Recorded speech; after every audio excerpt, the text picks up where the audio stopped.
আজকে আমরা জানব পার্টস অফ স্পিচ সম্পর্কে। পার্টস মানে অংশ এবং স্পিচ মানে বাক্য।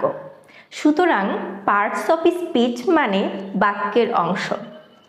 সাধারণভাবে বলতে গেলে আমরা প্রতিদিন আমাদের কথা বলার ভিতর যেসব ওয়ার্ড ব্যবহার করি বা শব্দ ব্যবহার করি তা বাক্যের অর্থ অনুযায়ী যে অর্থ বহন করে সেগুলোই এক একটাকে পার্টস অফ স্পিচ বলা হয়। ট্র্যাডিশনাল গ্রামার অনুযায়ী পার্টস অফ স্পিচ মোট ৮ প্রকার।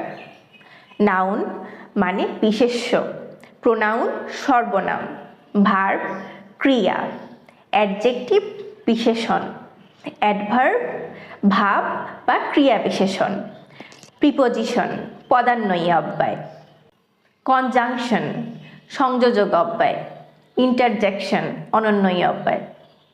তাহলে আজকের পর যদি আপনাকে কেউ প্রশ্ন করে পার্টস অফ স্পিচ মোট কত প্রকার,